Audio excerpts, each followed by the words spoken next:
In the deepest vaults of Clarence House, beneath layers of royal protocol and decades of carefully guarded secrets, lay a single envelope that would shake the very foundation of the British monarchy. The handwriting on the cream-colored paper was unmistakably elegant, unmistakably hers, Princess Diana, written in her final months. This letter contained words so powerful, so heartbreaking, that when King Charles finally discovered it 26 years later, it would force him to make the most difficult choice of his reign. The letter spoke of love, betrayal, and a mother's desperate plea for her son's future. It revealed truths that had been buried with Diana in 1997, truths that would now rise from the grave to demand justice. As Charles read each carefully penned word, his hands trembling with the weight of revelation, he realized that everything he thought he knew about his late wife, his marriage, and his own choices had been built on lies. What Diana had written in those final, prophetic pages would not only expose decades of royal deception, but would ultimately force the king to choose between the woman he had fought the world to marry and the son who carried his legacy forward.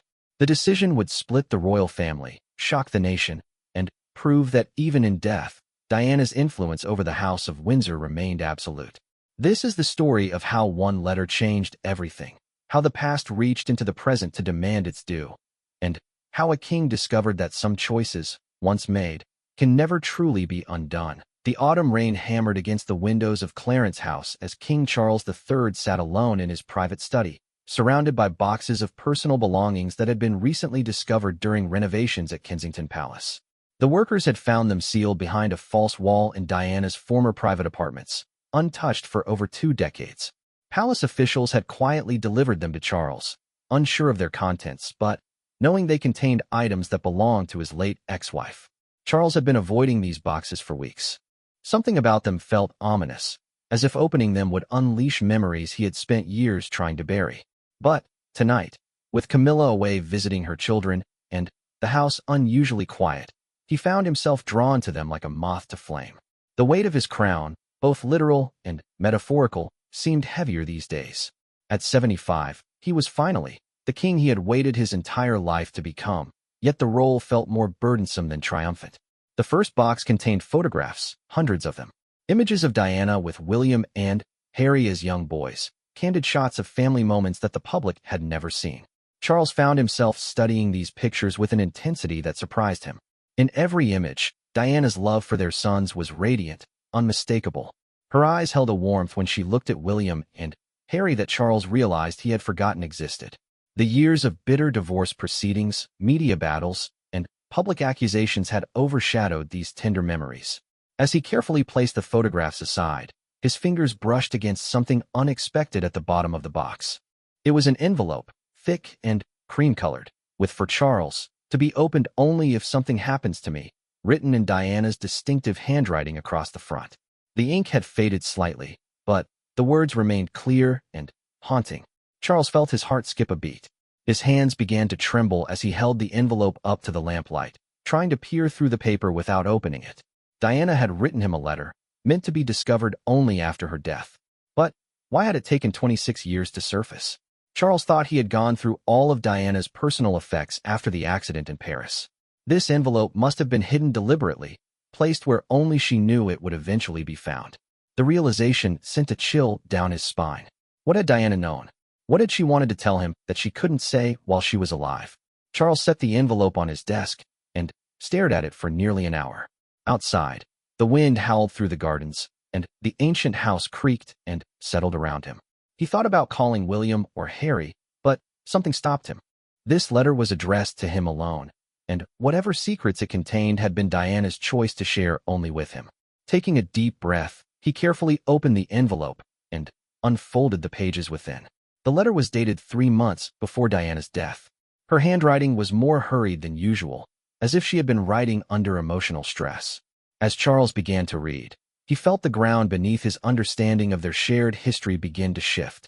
"My dearest Charles," the letter began, "if you are reading this, then my worst fears have come to pass, and I am no longer here to protect our sons from the truth I am about to reveal.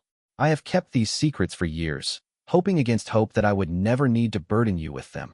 But recent events have convinced me that silence is no longer an option." Charles paused, his heart racing. What truth? What secrets? He continued reading, each word hitting him like a physical blow. The night before our wedding, your mother came to see me. She told me things about our marriage that I was too young and naive to understand at the time. She explained that my role was to provide an heir and a spare, to be the perfect royal wife in public, and to never interfere with your relationship with Camilla. She made it clear that your heart belonged elsewhere, and always would. The words blurred as Charles read them. His mother, the late Queen Elizabeth, had said this to Diana? He had known his mother could be pragmatic about royal duty, but to be so cold to a 20-year-old bride seemed impossible. Yet as he continued reading, Diana's words carried the ring of truth. I was devastated, but I believed that love could conquer all, that I could win your heart through patience and devotion. How foolish I was. Your mother was right about everything except one thing. She could never have predicted how much our sons would change both of us, how much they would expose the lies we were living. Charles set down the first page, his mind reeling. He remembered Diana on their wedding day, so young and radiant, so full of hope and love. Had she really been carrying this burden even then? Had she walked down the aisle of St. Paul's Cathedral, knowing she was entering a loveless arrangement? The second page contained revelations that made Charles's blood run cold. Diana wrote about conversations she had overheard, private phone calls between Charles and Camilla that had taken place even during their honeymoon.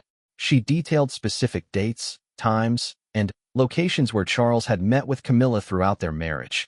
Information that was so accurate it could only have come from someone who had been watching, documenting, preparing. I hired a private investigator, Diana confessed in the letter. I know how this sounds, how desperate it makes me appear, but I needed to know the truth. I needed evidence of what I already suspected in my heart. The reports are in the safety deposit box at Coutts Bank, box number 847B. The key is hidden behind the loose brick in the fireplace of my sitting room at Kensington Palace. Charles felt sick. Diana had been investigating him, gathering evidence of his affair with Camilla throughout their marriage. But why? What had she planned to do with this information? The answer came in the next paragraph. I was preparing to expose everything, Charles. Not out of spite, though God knows I had reason for that, but because I realized our charade was destroying our children.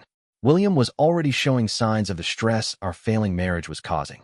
He was becoming withdrawn, angry, protective of me in ways that no child should have to be. Harry was acting out, seeking attention because he sensed the tension even if he couldn't understand it. This revelation hit Charles like a physical blow.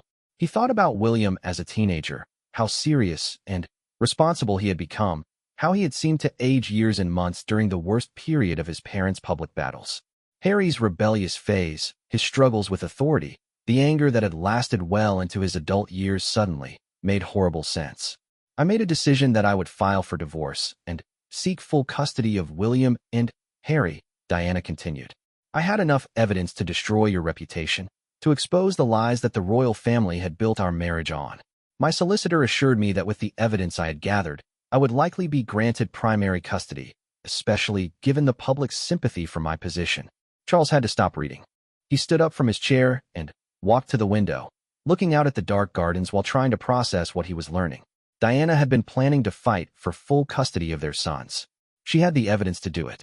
The affair with Camilla, the royal family's manipulation, all of it could have been exposed in open court. The scandal would have destroyed the monarchy. But that's not what had happened.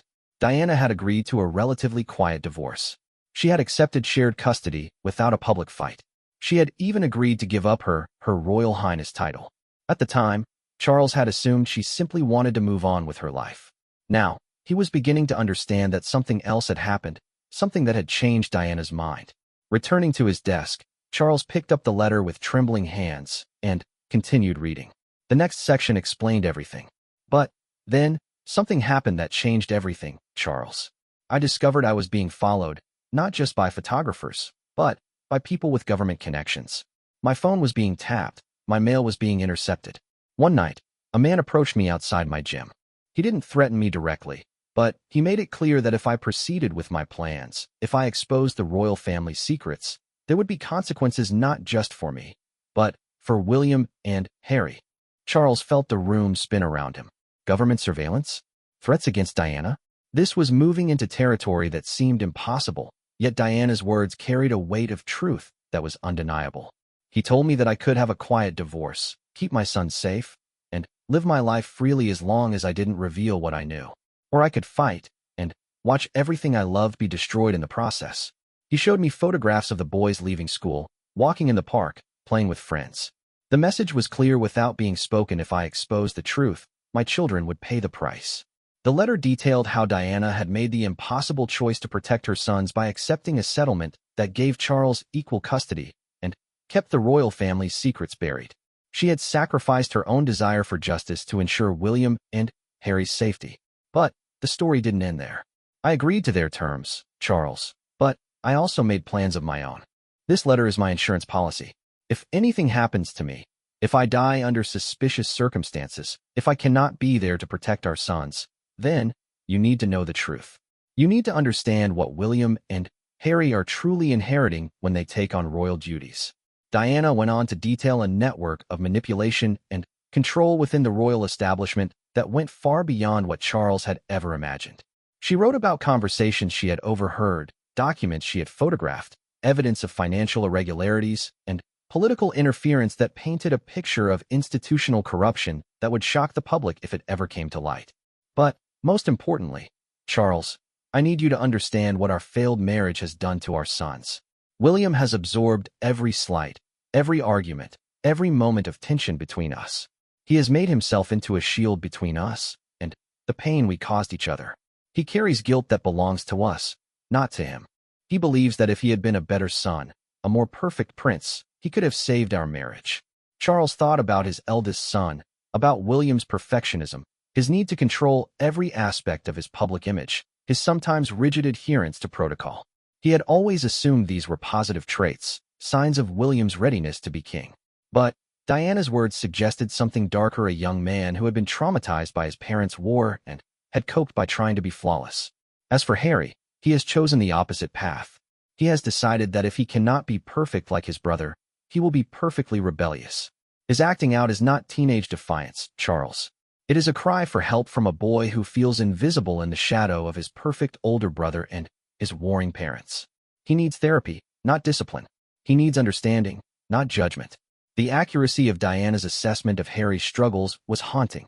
Years later, Harry's public battles with mental health, his eventual break from the royal family, his struggles with substance abuse and anger management, all of it seemed to trace back to the damage Diana had identified when the boys were still children. The final section of the letter contained Diana's most devastating revelation, the truth that Charles now realized had the power to change everything. There is one more thing you must know, Charles, something I discovered in the final weeks before I agreed to the divorce settlement. Your mother didn't just encourage your relationship with Camilla, she orchestrated it from the beginning. The Queen knew that a marriage between us would fail because she arranged for it to fail. She needed a Diana who would be the perfect royal bride in public, but who would be too heartbroken and distracted to interfere with royal business in private. Charles felt his world tilt on its axis. His mother had planned for his marriage to fail. She had wanted Diana to be unhappy. The implications were staggering. The Queen arranged for Camilla to be invited to events where you would see her. She made sure that Camilla was available during the periods when our marriage was most strained. She even had palace staff provide alibis for your meetings.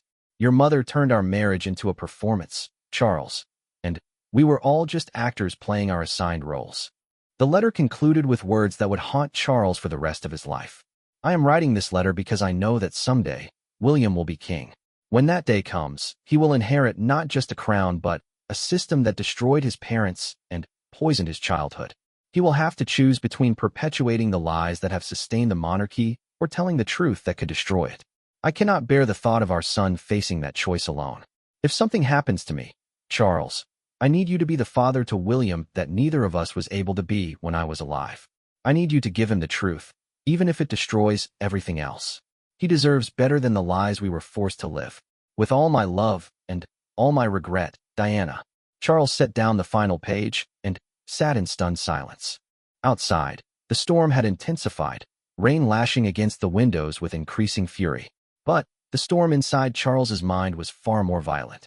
Everything he thought he knew about his life, his marriage, his family, had been revealed as an elaborate deception orchestrated by the very institution he now led. Diana hadn't been the unstable, jealous wife that the royal family had painted her as. She had been a young woman trapped in an impossible situation, manipulated by forces beyond her control, ultimately silenced to protect secrets that went to the very heart of the monarchy. And now, 26 years after her death, she was reaching out from the grave to demand that justice finally be served. Charles thought about Camilla, sleeping peacefully upstairs, the woman he had finally been able to marry after decades of separation. Had she known about the Queen's manipulation? Had she been a willing participant in the destruction of his marriage? Or had she been another victim of royal machinations?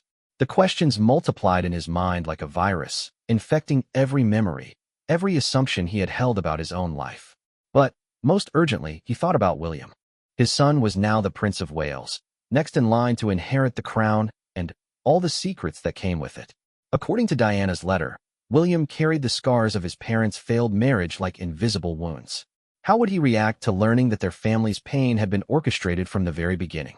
How would he handle the revelation that his grandmother, whom he had loved and respected, had been the architect of his childhood trauma? Charles knew he had to tell William the truth. Diana's final request had been clear. She wanted their son to have the choice that she had been denied, the choice to either perpetuate the lies or expose them regardless of the consequences. But Charles also knew that sharing this letter would set in motion events that could not be undone. William's reaction was unpredictable. He might choose to bury the secrets even deeper, or he might decide that the monarchy needed to be completely reformed, or he might simply walk away from it all entirely. As dawn began to break over London, Charles remained in his study. Diana's letter spread before him like a roadmap to destruction. He had become king expecting to preserve and protect the institution of the monarchy. Instead, he now held in his hands the power to destroy it entirely. And the most terrifying part was that Diana might have been right. The choice might not be his to make. It might belong to William, and William alone. Charles picked up his secure telephone and dialed a number he knew by heart. After 3 rings, William's voice answered, groggy with sleep. "Father? What's wrong?"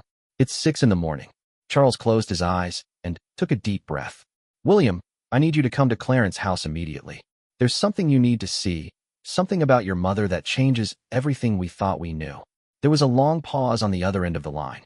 When William spoke again, his voice carried a note of dread that suggested he had been waiting for this call his entire life. "I'll be there in an hour," William said quietly, and the line went dead. Charles looked down at Diana's letter one more time, then carefully placed it back in its envelope. In 1 hour, he would hand his son a piece of information that would force William to choose between loyalty to his family and loyalty to the truth. And, for the first time in his life, Charles genuinely had no idea which choice his son would make. William arrived at Clarence's house exactly 1 hour later, his face drawn with exhaustion and worry. Charles had spent the intervening time pacing his study, rehearsing different ways to present Diana's letter, but none of them seemed adequate for the magnitude of what he was about to reveal. When his son walked through the door, still in yesterday's clothes with his hair uncombed, Charles realized that no preparation could have been enough for this moment. "You look terrible," William said, studying his father's face with the same analytical intensity he brought to all royal crises. "What's happened? Is Camilla all right? Are you ill?" Charles gestured to the chair across from his desk, the same chair where he had sat reading Diana's letter just hours before. "Sit down, William. What I'm about to show you will be difficult to process, but I need you to read it with an open mind. Your mother left this letter for me, meant to be found only after her death." William's expression shifted immediately. Any mention of his mother always brought a change in his demeanor, a tightening around his eyes that Charles recognized as carefully controlled emotion. "A letter? After all these years? Where did you find it?" Charles explained about the renovation at Kensington Palace, the hidden boxes, the envelope marked with Diana's specific instructions. As he spoke, he watched William's face carefully, noting how his son's jaw tensed when Charles mentioned the private investigator, how his hands clenched when Charles described the government surveillance Diana had documented. "She was being watched?" William asked, his voice barely above a whisper. "By whom? On whose orders?" "Read the letter," Charles said, sliding the envelope across the desk. "She explains everything far better than I could summarize." William took the envelope with hands that trembled slightly. Charles noticed that his son held it the same way Diana used to hold important documents, with reverent care, as if the paper itself were precious. As William began to read, Charles watched a transformation take place. The composed, controlled Prince of Wales gradually dissolved, replaced by the wounded child who had lost his mother at 15. When William reached the section about the Queen's manipulation of Charles and Diana's marriage, He looked up sharply. Grandmother did this? She actually arranged for your marriage to fail? Keep reading, Charles said quietly. It gets worse. William's face grew paler with each page. When he reached Diana's description of the threats against her and her children, his hands began to shake visibly. They threatened us. They used Harry and me as leverage to keep her quiet. Charles nodded, unable to trust his voice. Watching his son discover these truths was like reliving his own shock from the night before, but magnified by the pain of seeing William's world crumble in real time. By the time William finished reading the letter, tears were streaming down his face. He set the pages down carefully and stared at them for a long time before speaking. My entire life has been a lie, he said finally. Everything I believed about our family, about the monarchy, about why you and Mother divorced, all of it was fabricated. Charles leaned forward, desperate to offer some comfort to his son. William, I had no idea about most of what your mother discovered. The surveillance, the threats, my mother's manipulation. I was as much a victim of this system as Diana was. William looked up, his eyes blazing with an anger Charles had never seen before. Were you, though? You were having an affair with Camilla throughout your marriage to my mother. You may not have known about grandmother's orchestration, but you certainly participated in mother's destruction willingly enough. The accusation hit Charles like a physical blow because it was true. Regardless of the royal family's machinations, he had chosen to continue his relationship with Camilla while married to Diana. He had contributed to his young wife's isolation and pain, even if he hadn't understood the full scope of what she was enduring. You're right, Charles admitted. I failed your mother in ways that I can never undo. I was selfish and weak, and I let the institution of the monarchy matter more than the woman I had promised to honor and protect. William stood abruptly and began pacing the room, his movements sharp with agitation. Do you understand what this means, Father? This letter doesn't just expose what happened to Mother. It explains everything that's wrong with Harry, everything that's been broken in our family for decades. Charles watched his son wrestle with the implications, knowing that William's analytical mind was already several steps ahead, calculating the full scope of the damage Diana's revelations represented. Harry's anger, his rebellion, his eventual break from the family, it all stems from the trauma we experienced as children because of this manipulation. And William paused, his voice breaking slightly. I've spent my entire adult life trying to be the perfect prince, the perfect son, thinking that if I could just be good enough, I could somehow compensate for what I saw as my parents' failure. But it wasn't failure, was it? It was sabotage. The realization seemed to physically stagger William. He gripped the back of his chair for support, and Charles saw in that moment how much weight his eldest son had been carrying, how much responsibility he had taken on for circumstances that were never his fault. What are we going to do with this information? William asked, his voice steadier now, but filled with a dangerous intensity. Mother left this letter specifically for you to give me the choice she never had. She wanted me to decide whether to perpetuate the lies or expose the truth. Charles had been dreading this question because he realized he didn't have an answer. I don't know, William. I've been awake all night thinking about it, and I honestly don't know what the right choice is. William laughed bitterly. The right choice? Father, there is no right choice here. If we expose this, we destroy the monarchy and potentially traumatize millions of people who believe in the institution. If we cover it up, we perpetuate a system built on lies and manipulation, and we dishonor Mother's memory by allowing her suffering to be meaningless. The two men stared at each other across the study, both grappling with the impossible weight of the decision before them. Charles realized that this was the moment Diana had foreseen, the moment when the lies would finally demand a reckoning. There's something else, Charles said hesitantly. The safety deposit box your mother mentioned, the one with the evidence she gathered. We need to see what's in there before we make any decisions. William nodded grimly. And the key hidden in her sitting room at Kensington Palace. I'll have to retrieve it personally. We can't involve staff in this, not until we know who we can trust. As they discussed the logistics of accessing Diana's hidden evidence, Charles realized that Camilla would be returning from her visit that afternoon. The thought of facing his wife with the knowledge he now possessed filled him with dread. According to Diana's letter, Camilla had been an unwitting participant in the Queen's manipulation, but how could Charles be certain? How could he look at the woman he had finally been able to marry and not wonder what she had known and when she had known it? There's another issue we need to address, William said, seeming to read his father's thoughts. Camilla, what are you going to tell her about this? Charles felt a wave of nausea wash over him. I don't know. If your mother was right, If my mother manipulated our relationship from the beginning, then Camilla might have been as much a victim as Diana was. But if she knew, then your marriage to her is built on the same lies that destroyed your marriage to Mother, William finished. And if she didn't know, then telling her now forces her to become complicit in either covering up or exposing these secrets. The complexity of their situation seemed to multiply with every consideration. Charles realized that Diana's letter hadn't just exposed the past, it had created a web of moral and practical complications that would affect every member of the royal family. "We need to be strategic about this," William said, his voice taking on the tone he used when managing royal crises. "First, we retrieve the evidence from Mother's safety deposit box. Then, we evaluate exactly what we're dealing with, the scope of the surveillance, the extent of the manipulation, who else might have been involved." Charles nodded, grateful for his son's ability to think clearly under pressure. "And then? Then, we make a decision about what kind of monarchy we want to represent. Do we want to continue the pattern of lies and manipulation that destroyed our family, or do we want to build something new, something honest, even if it costs us everything?" The question hung in the air between them like a challenge. Charles realized that this moment represented a fundamental choice about the future of the British monarchy. They could bury Diana's letter along with all the secrets it revealed, or they could use it as the foundation for a complete transformation of the royal institution. "Your mother believed that you deserved better than the lies we were forced to live," Charles said quietly. "She wanted you to have the choice we never had." William looked down at Diana's letter, then back at his father. "She was right about so many things. About Harry, about the damage our marriage did to us as children, about the corruption within the royal system. But there's one thing I think she didn't fully understand." "What's that?" "The cost of the truth.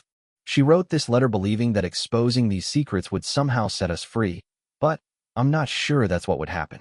The revelations in this letter wouldn't just reform the monarchy, they would probably end it entirely. And then what? What happens to Britain without the royal family? What happens to all the people whose livelihoods depend on the institution? What happens to the Commonwealth countries that still look to us for stability?" Charles felt a surge of pride at his son's thoughtfulness, even as he recognized the impossible burden William was shouldering. "Those are the questions of a king, William. Your mother wanted you to have a choice, but she also knew that whatever choice you made would have consequences far beyond our family." "I need time to think," William said finally. "And I need to see what's in that safety deposit box before I make any decisions. But, Father, there's one thing I need you to promise me." "Anything."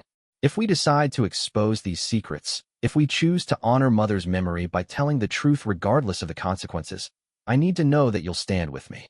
I need to know that you won't let the institution convince you to betray the truth the way it convinced you to betray her." The request hit Charles like a thunderbolt. William was asking him to choose between the monarchy and the truth, between his duty as king and his responsibility as a father. But, as he looked at his son, saw the pain and determination in William's eyes, Charles realized that the choice had already been made. "I promise," Charles said solemnly. "If you decide that the truth needs to come out, I will stand with you, whatever the cost." William nodded, seemingly satisfied. "Then, let's go find out exactly what Mother discovered. Let's see just how deep these lies go."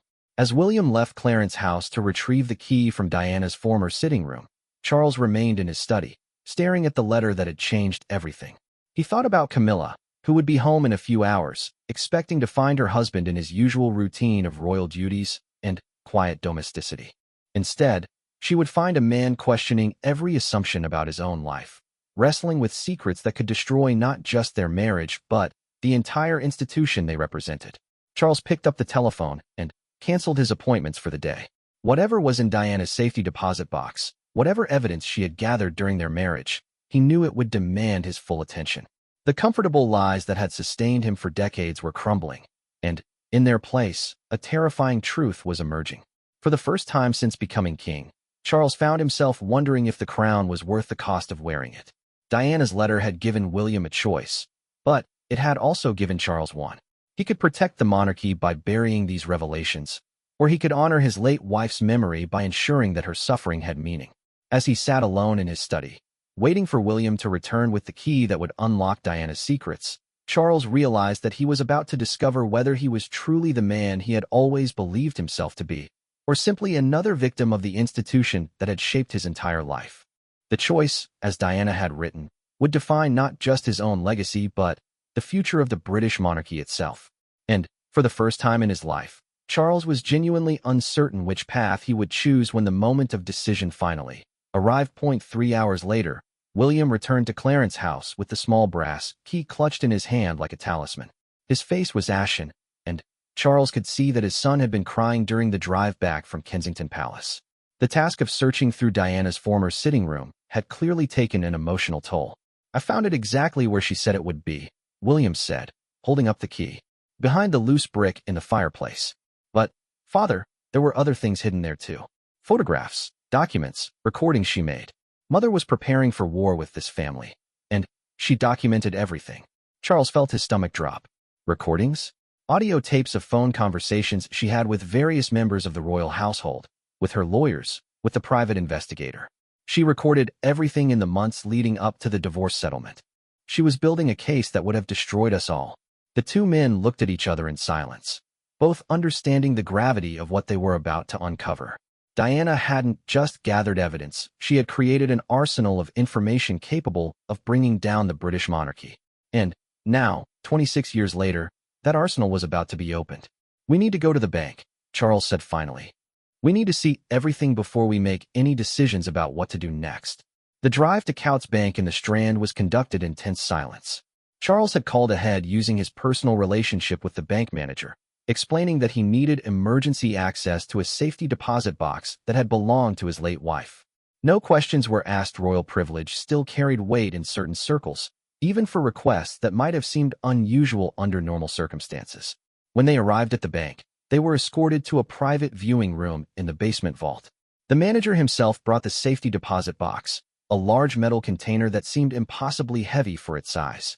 As he left them alone with the box, Charles realized that his hands were trembling. "Whatever's in here," William said quietly, "we look at everything together. No secrets between us, no matter how painful the truth might be." Charles nodded and turned the key. The box opened with a soft click that seemed to echo in the small, windowless room. Inside, they found carefully organized files, each labeled in Diana's neat handwriting. Audio cassettes were stacked in one corner, alongside photographs and what appeared to be legal documents. William picked up the first file, labeled Royal Household Surveillance 1985 to 1995. As he opened it, dozens of photographs spilled out. They showed Charles and Camilla together at various locations and times throughout his marriage to Diana. But these weren't the typical paparazzi shots that had filled the tabloids. These were surveillance-quality images, taken with telephoto lenses from concealed positions, documenting private moments that only someone with professional training could have captured. "My God," Charles whispered, studying the photographs. "These are intelligence-quality surveillance photos. Who was taking these pictures?" William found the answer in the accompanying documentation. Diana's private investigator had traced the photographers back to a security firm with connections to MI5, the British Domestic Intelligence Service. The royal family hadn't just been watched, they had been systematically documented by their own government. The next file contained transcripts of recorded conversations between various members of the royal household. Diana had somehow obtained copies of internal memos discussing the Diana problem and strategies for containing the damage she might cause to the royal family's reputation. Reading these documents was like glimpsing behind a curtain that was never meant to be pulled back. One memo, dated 6 months before the divorce settlement, was particularly damning. It detailed plans to isolate Diana from her support network, to discredit her in the media, and to ensure that any legal proceedings would be resolved quietly and in the royal family's favor. The document was signed by several high-ranking palace officials, including Charles's own private secretary. They were planning to destroy her systematically, William said, his voice filled with rage. This wasn't just about ending your marriage, this was about completely undermining her credibility and her ability to fight back. Charles read over his son's shoulder, recognizing the names of people he had trusted, people he had considered friends. Seeing their signatures on documents planning Diana's destruction was like discovering that his entire world had been built on quicksand. The audio cassettes were perhaps the most devastating evidence of all. Diana had recorded phone conversations with her lawyers, with journalists, and, most shockingly, with members of the royal family who had pretended to support her while secretly gathering information to use against her. One tape contained a conversation between Diana and Charles's sister, and in which and warned Diana to accept the settlement and disappear quietly or face consequences that would extend to her children. Aunt and threatened mother, William said, his voice hollow with disbelief. She actually threatened her own nephew's safety to keep these secrets buried. But the most devastating recording was saved for last. It was a conversation between Diana and a man with an aristocratic accent who identified himself only as a friend of the family. In the recording, this mysterious figure laid out in explicit detail what would happen to Diana if she proceeded with her plans to expose the royal family's secrets. "Your sons attend excellent schools," the man's voice said through the static of the old cassette player. "Eton, in particular, has such a strong tradition of producing leaders. It would be unfortunate if that education were to be interrupted by circumstances beyond anyone's control." Diana's voice on the recording was steady but tinged with fear. "Are you threatening my children? I'm simply pointing out that the world can be a dangerous place for young people, especially those in the public eye. Accidents happen. Security can fail. The royal family has been fortunate so far in protecting its younger members, but that protection depends on everyone understanding their proper role." The recording continued for another 10 minutes, with the unnamed man detailing how Diana could ensure her son's safety by accepting the divorce settlement and keeping the royal family secrets. By the end of the conversation, Diana had agreed to all of their terms. Charles felt physically ill listening to his late wife being terrorized with threats against their children. William was even more affected, his face white with fury and his hands clenched into fists. This wasn't just political maneuvering, this was extortion and intimidation of the most vicious kind. "They broke her," William said finally, his voice breaking. "Mother was one of the strongest people I've ever known, and they systematically broke her down until she had no choice but to surrender." The final file in the safety deposit box contained Diana's contingency plans. She had prepared detailed instructions for how the evidence should be released if anything happened to her. The plan was sophisticated and thorough, involving multiple journalists, legal representatives, and international media outlets.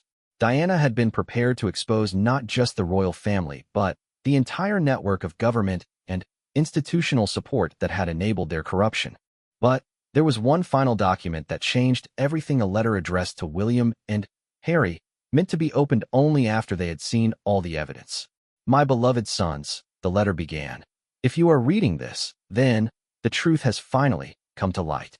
I want you to understand that everything I did, every risk I took, every piece of evidence I gathered, was done to protect your future. You were born into a system that sees you not as human beings, but as assets to be managed and controlled. I refuse to allow that system to consume your souls the way it consumed mine." Diana's final letter to her sons explained her ultimate strategy. She hadn't just gathered evidence to expose the royal family, she had created a detailed plan for reforming the monarchy from within. The evidence was meant to be used as leverage, not for destruction, but for transformation. "The monarchy can survive these revelations," Diana had written, "but only if it chooses to evolve. The British people deserve a royal family that serves with integrity, not one that maintains power through manipulation and deceit. You have the evidence to force that evolution, to create the kind of monarchy that our country truly deserves." William read his mother's words aloud, his voice growing stronger with each paragraph. "The choice is yours, my sons. You can use this evidence to tear down the institution entirely, or you can use it to build something better. But whatever you choose, choose it with the knowledge that you have the power to create real change." As William finished reading, Charles realized that Diana's true genius hadn't been in gathering the evidence, it had been in providing a path forward that didn't require destroying everything. She had given her sons the tools to transform the monarchy, not just expose its flaws. "She's right," Charles said finally. "This evidence doesn't have to destroy us. It could be the foundation for rebuilding something better." William looked at his father with a mixture of hope and skepticism. But that would require admitting to decades of lies and corruption. It would mean acknowledging that the royal family has been complicit in systematic abuse of power. Can the monarchy survive that kind of confession? Charles thought about his mother, the late Queen Elizabeth, and her lifetime of service built on the very foundations that Diana's evidence now revealed to be corrupt. He thought about the millions of people who looked to the royal family for stability and inspiration. Could they handle learning that their faith had been misplaced? "Maybe survival isn't the right question," Charles said slowly. "Maybe the question is whether we deserve to survive if we continue to perpetuate these lies." William nodded thoughtfully. Mother believed we could build something better, something honest. But it would mean essentially admitting that the monarchy as it has existed for generations has been fundamentally flawed. And it would mean confronting everyone who participated in the system that destroyed your mother, including Camilla. The mention of his stepmother brought William's attention sharply to a reality they had been avoiding. What are you going to tell her? And more importantly, what if she already knows about some of this? Charles had been dreading this question since finding Diana's letter. I don't know. If she was unaware of the manipulation, then I'm about to burden her with knowledge that could destroy our marriage. If she was aware, then your marriage to her represents a continuation of the same pattern that destroyed your marriage to Mother, William finished. The two men sat in silence for several minutes, surrounded by the evidence of decades of royal corruption and manipulation. Finally, William spoke. There's something else we need to consider. Harry, if we're going to move forward with any of this, we need to bring him into it. Mother's letter was addressed to both of us, and he has as much right to this information as I do. Charles felt his heart sink. Harry's relationship with the royal family was already strained to the breaking point. Learning that his childhood trauma had been orchestrated by his own grandmother and that his mother had been terrorized into silence might push him over the edge entirely. Harry might not be able to handle this information, Charles said carefully. He's already struggling with anger toward the family. This could destroy what little relationship we have left with him. Or it could finally help him understand that his anger is justified, William countered. Harry has spent years being told that his problems with the royal family are his fault, that he's being ungrateful or irresponsible. This evidence proves that his instincts about the toxicity of the system were right all along. William was right, Charles realized. Harry deserved to know the truth, regardless of how he might react to it. Diana had written her letters and gathered her evidence for both of her sons, not just William. We call Harry tonight, Charles decided. We explain what we found, and we ask him to come home so we can show him everything. Whatever we decide to do with this information, we do it as a family. William nodded, then looked around the small room filled with the evidence of their family's destruction. And, in the meantime, what do we do about everyone else? The palace staff who participated in this, the government officials who enabled it, Camilla. Charles took a deep breath, realizing that the easy part of their journey was over. They had found the evidence and understood the truth. Now came the much more difficult task of deciding what to do with that knowledge. We gather more information first, Charles said.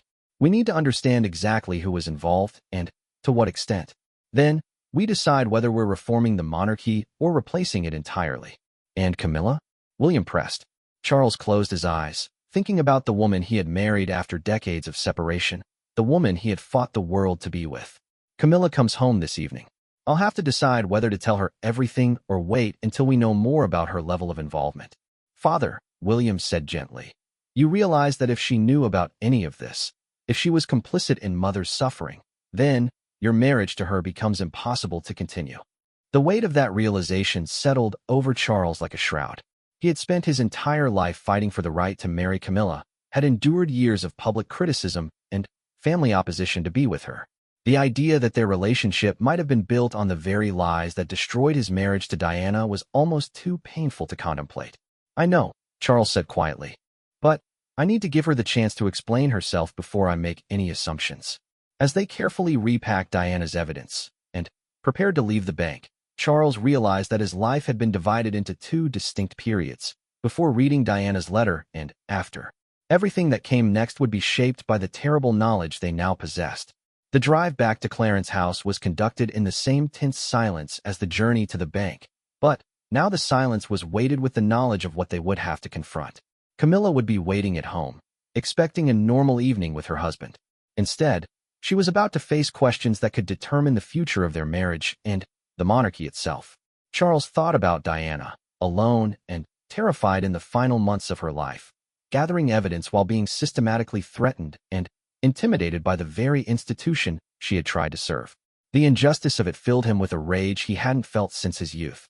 But alongside the anger was something else, a determination to ensure that Diana's suffering would not be meaningless. Whether they chose to reform the monarchy or replace it entirely, Charles knew that the conversation they were about to have with Camilla would be the first step toward honoring Diana's final wish that the truth, whatever its cost, would finally be allowed to see the light of day. Camilla was in the sitting room reading when Charles and William returned to Clarence's house. Her feet curled beneath her in the comfortable way that had always made Charles feel at home. She looked up with a warm smile that faltered when she saw their expressions. The bags under Charles's eyes and William's tight jaw told her immediately that something serious had happened. "You both look terrible," she said, setting down her book. "What's going on?" "Charles, you've been acting strangely for days." Charles exchanged a glance with William, both of them understanding that this conversation would change everything. There was no way to ease into the topic, no gentle way to introduce the revelations they had uncovered. The evidence they had seen demanded direct confrontation. "We need to talk," Charles said, his voice carefully controlled. "All three of us. About Diana, about our marriage, about things that happened decades ago that you may or may not have known about." Camilla's face went pale. She set down her teacup with a trembling hand, and Charles noticed that she didn't ask what things he meant. Her immediate reaction suggested she understood exactly what conversation they were about to have. "Sit down," Williams said, his voice gentler than Charles expected. "This is going to be difficult for all of us, but we need the truth. All of it."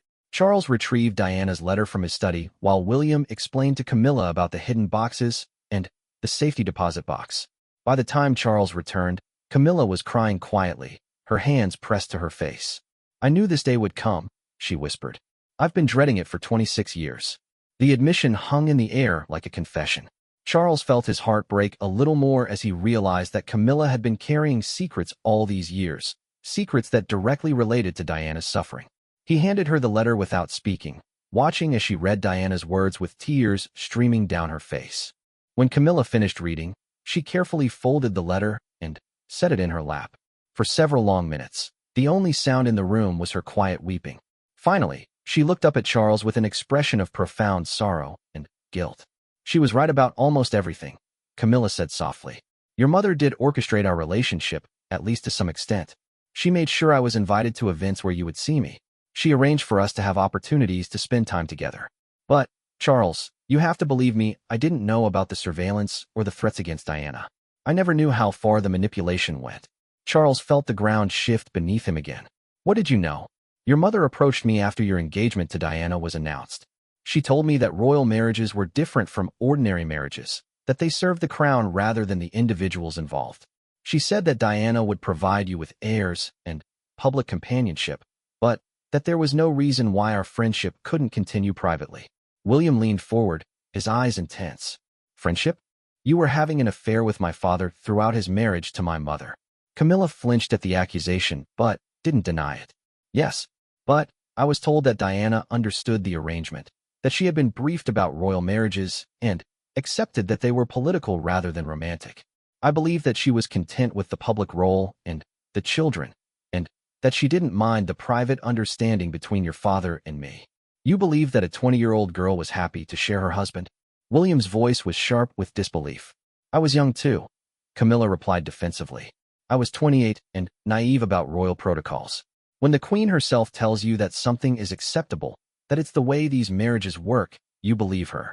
I thought Diana knew and had agreed to the arrangement." Charles studied his wife's face, looking for signs of deception.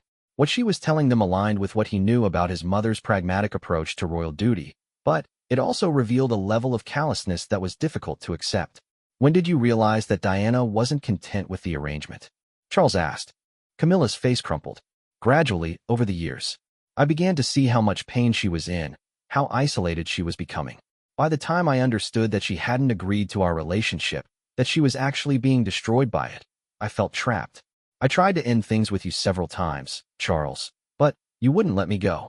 The accusation stung because it was true.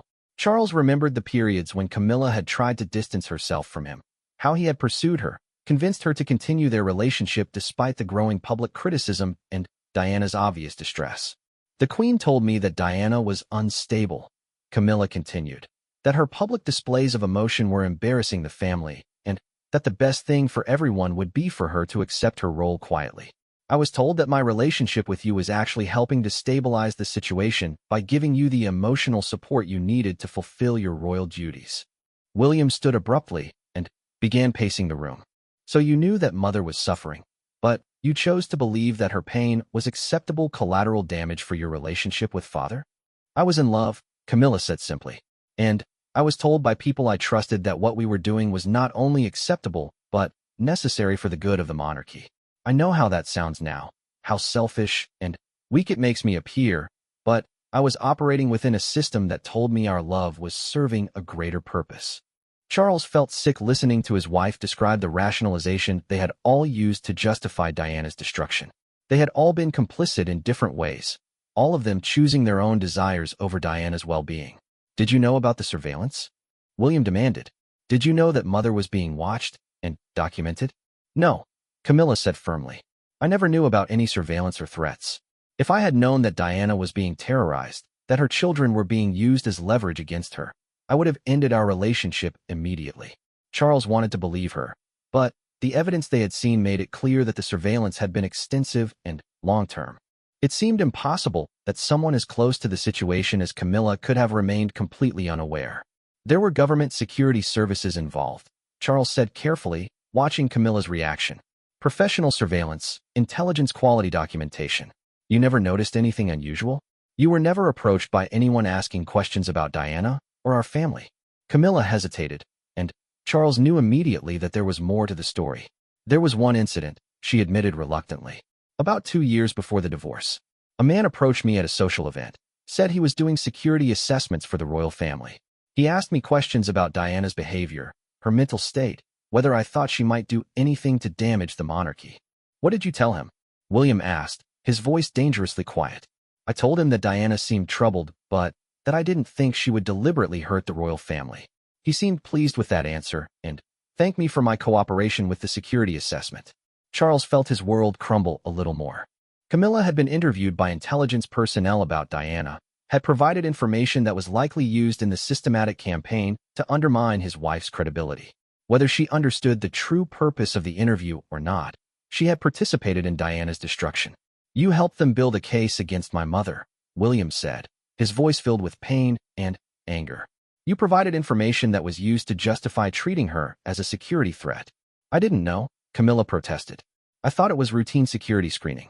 Royal family members are always being assessed for various risks. I never imagined that the information would be used to hurt Diana. The conversation was interrupted by the ringing of Charles's secure telephone. He answered to find Harry's voice on the other end, calling from California. Father, I've been thinking about our family situation, Harry said without preamble. I know things have been strained between us, but I want to come home for a visit. I think it's time we had some honest conversations about the past. Charles looked at William and Camilla, both of whom had heard Harry's voice through the speaker. The timing was either coincidental or divinely orchestrated. Diana's revelations were demanding a family reckoning, just as her younger son was reaching out for reconciliation. Harry, Charles said carefully, your timing is extraordinary. William, and I have discovered some information about your mother that you need to see. Can you come home immediately? There was a long pause on the other end of the line. Information about Mother? What kind of information? The kind that explains everything that went wrong with our family, William said, taking the phone from his father. Harry, I know this sounds dramatic, but you need to come home now. Mother left us something, a letter and evidence that changes our understanding of everything that happened during the divorce. I'll be on a plane tonight, Harry said without hesitation. Whatever you found, I'll deal with it. It can't be worse than the questions that have been haunting me for 26 years. After Charles hung up, the three of them sat in heavy silence. Camilla was the first to speak. What are you going to tell Harry? And what are you going to do about the evidence Diana gathered? Charles looked at his wife, studying the woman he had loved for decades, the woman whose relationship had cost him his first marriage and his son's childhood happiness. I don't know yet. We're still processing what we've learned. But you know that everything changes now, William said.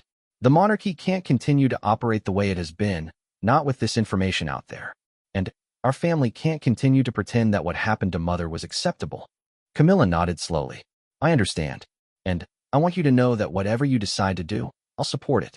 If exposing this information means the end of our marriage, if it means I have to disappear from public life entirely, I'll do it. Diana deserves justice, even if it comes at my expense. Charles felt a surge of love for Camilla mixed with profound sadness. Her willingness to sacrifice herself for Diana's memory was admirable, but it couldn't undo the years of pain their relationship had caused. It's not that simple, Charles said. This isn't just about personal relationships anymore. This is about whether the British monarchy can survive the truth about how it operates. Diana's evidence doesn't just implicate our family, it exposes systemic corruption that goes to the heart of the institution. William stood and walked to the window, looking out at the London streets where normal people were going about their daily lives, unaware that the future of their country's most important institution was being decided in this room. "Mother gave us a choice," William said finally. "We can use this evidence to destroy the monarchy entirely, or we can use it to transform the institution into something honest and accountable. But we can't do nothing. Too many people have suffered for these secrets." "What does transformation look like?" Camilla asked. "How do you rebuild an institution after admitting to decades of corruption and manipulation?" "Complete transparency," Charles said, the plan forming in his mind as he spoke. "We release Diana's evidence publicly, but we do it alongside a comprehensive reform plan. We acknowledge the mistakes of the past and commit to a different kind of monarchy for the future. That would mean admitting that your mother, that Queen Elizabeth herself, was complicit in systematic abuse of power," William pointed out. "It would tarnish her memory and potentially invalidate everything she represented." Charles thought about his mother, about her lifetime of service and devotion to duty. But he also thought about Diana, broken and terrorized in the final months of her life because of a system his mother had helped to maintain. "My mother made choices that caused tremendous harm," Charles said slowly. "Protecting her memory isn't worth perpetuating the system that destroyed Diana and traumatized our children." The decision crystallized in that moment. Charles realized that he had been choosing between loyalty to the past and responsibility to the future, and the future had to win. Diana's evidence would be released, the truth would be told, and the monarchy would either evolve or end based on how the British people responded to the revelations.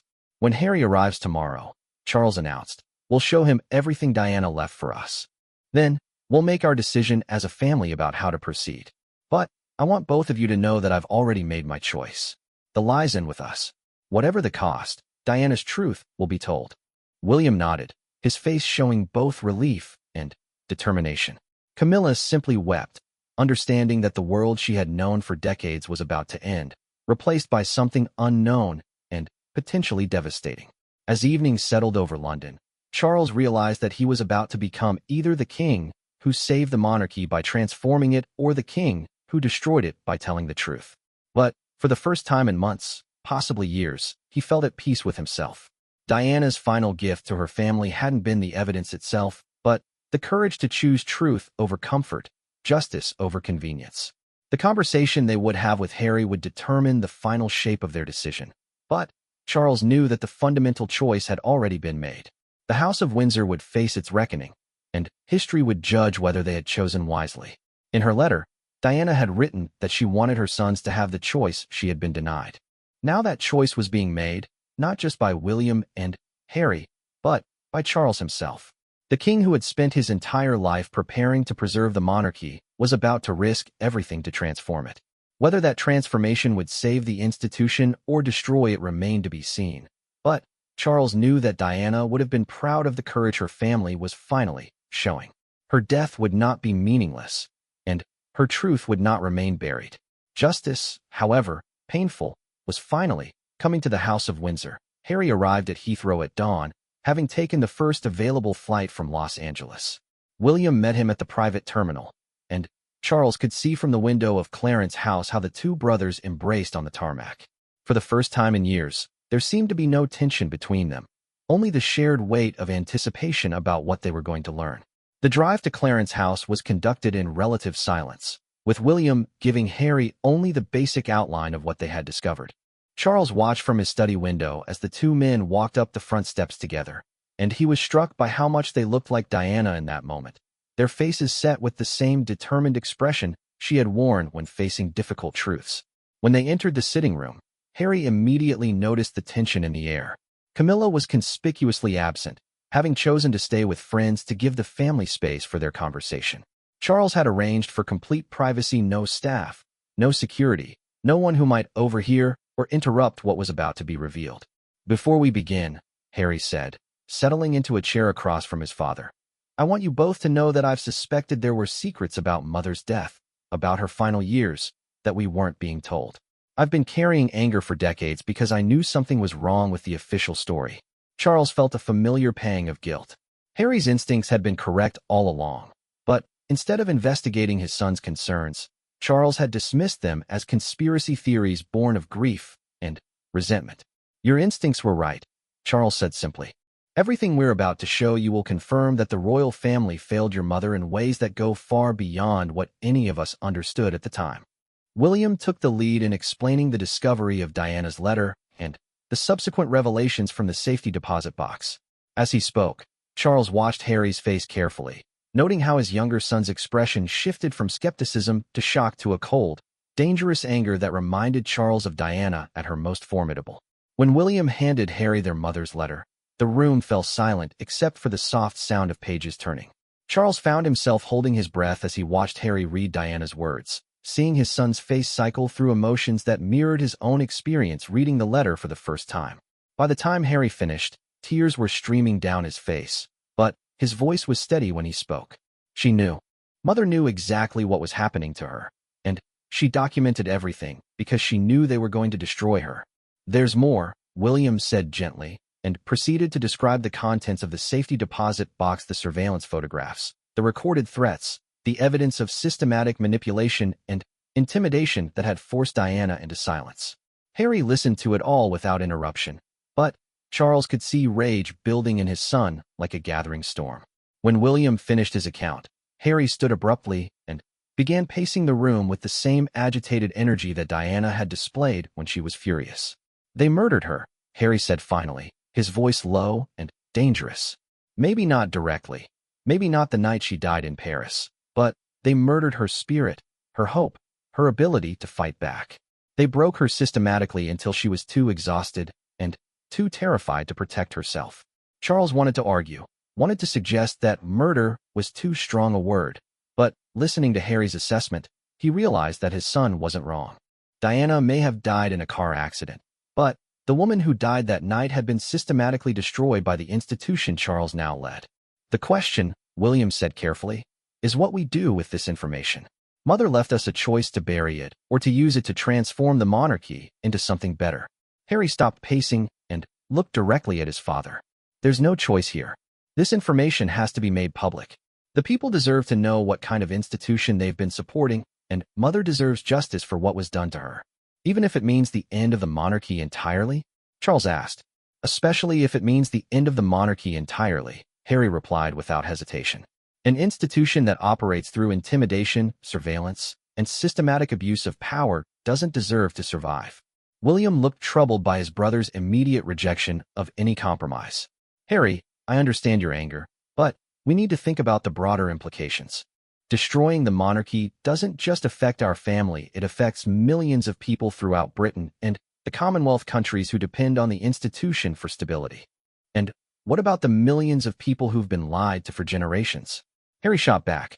What about all the other victims of this system that we don't even know about? How many other people have been intimidated and destroyed to protect royal secrets? The question hung in the air like an accusation. Charles realized that Harry was right to consider the broader scope of the corruption Diana had uncovered. If the royal family could systematically destroy a princess, what might they have done to ordinary citizens who posed threats to their interests? I've been thinking about this all night, Charles said slowly, and I believe there's a middle path.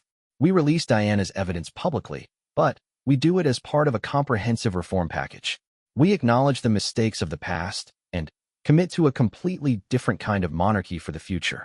Reform. Harry laughed bitterly. Father, you can't reform a system that's fundamentally built on lies and manipulation. The evidence Mother gathered shows that the corruption goes back generations, that it's embedded in the very structure of how the royal family operates. William tried a different approach. What if we used Mother's evidence as leverage to force changes throughout the system? We could demand the resignation of everyone who was involved in her harassment, establish independent oversight of royal activities, create transparency requirements that would prevent this kind of abuse from happening again. And who would enforce those changes? Harry asked. The same government that provided intelligence services to surveil and threaten Mother? The same parliament that has been complicit in royal secrecy for centuries? You're talking about asking the people who enabled this corruption to police themselves. Charles found himself agreeing with Harry's assessment even as he feared its implications.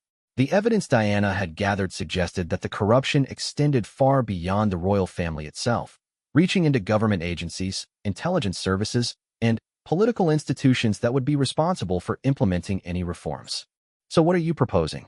Charles asked his younger son. Harry's answer was immediate and decisive. "Complete dissolution. We release Mother's evidence. We admit that the monarchy has been fundamentally corrupted, and we step down entirely. Britain becomes a republic, and our family disappears from public life." The suggestion sent a chill through the room. Charles had spent his entire life preparing to be king, had waited decades to inherit the crown, and now his own son was proposing that he voluntarily give it up. "Harry," William said carefully, "that's not just a decision about our family. That's a decision about the entire British constitutional system. We don't have the right to unilaterally dissolve the monarchy. We have the right to tell the truth," Harry replied firmly. "And if the truth leads to the end of the monarchy, then that's what the British people deserve to choose for themselves." Charles stood and walked to the window, looking out at the London streets where people were beginning their daily routines. He thought about the millions of citizens who looked to the royal family for stability and continuity, who celebrated royal weddings and mourned royal deaths as if they were part of their own families. Could he really justify destroying that connection based on crimes committed by previous generations? But then he thought about Diana, alone and terrified in her final months, gathering evidence while being systematically terrorized by the very institution she had tried to serve. Could he really justify protecting that institution when it had shown itself capable of such cruelty? "There's another factor we haven't discussed," Charles said finally. "Camilla. If we release this evidence, it will destroy her as well as the rest of us. She'll be painted as the woman who helped destroy Diana, regardless of her level of awareness about the systematic harassment." Harry's expression hardened. Camilla made her choices. She chose to continue an affair with a married man despite seeing the pain it caused his wife. She chose to benefit from Mother's suffering. Whatever happens to her now is a consequence of decisions she made freely. "She was manipulated too," William said, though his voice lacked conviction. "The Queen convinced her that Diana understood and accepted the arrangement." "Camilla was a grown woman, not a naive girl," Harry replied. "She had choices, and she chose her own happiness over Mother's well-being. I'm not going to let concern for Camilla's reputation prevent us from honoring Mother's memory." The conversation was interrupted by a knock at the door. Charles's private secretary entered, his face grave with urgency. "Your Majesty, I apologize for the interruption, but there's been a development. Several journalists have been asking questions about Princess Diana's personal effects and whether any new information has recently come to light about her final years." Charles felt his blood run cold. "What kind of questions?" "Specific questions about safety deposit boxes, about private investigators, about surveillance. It appears that someone has leaked information about your recent activities at Coutts Bank." The three men looked at each other in stunned silence. Their secret investigation had been discovered, which meant that Diana's evidence might be exposed whether they chose to release it or not. "How much do they know?" William asked. "It's unclear, but the questions suggest they have substantial information. The Palace Press Office is requesting guidance on how to respond to inquiries." Charles realized that their choice had been made for them. Diana's evidence was going to become public regardless of what they decided. The only question now was whether they would control the narrative or let others tell the story without their input. "Tell the press office to prepare a statement," Charles said decisively. "We'll be holding a press conference tomorrow morning to address these matters directly." After the private secretary left, the three men sat in silence for several minutes, absorbing the reality that their secret was out. "It's almost poetic," Harry said finally. "Mother's truth is demanding to be told, just like she planned. Even from the grave, she's not going to let this family bury her story." Charles felt a strange sense of relief mixed with terror. The decision had been taken out of their hands, which meant they no longer had to carry the weight of choosing between protecting the monarchy and honoring Diana's memory. "We have less than 24 hours to decide how to tell this story," William said practically. "Do we release everything at once, or do we try to control the pace of revelations?" "Everything," Harry said immediately. "No more secrets, no more managing the truth. Mother gathered that evidence because she wanted the complete story told. We honor her wishes by releasing."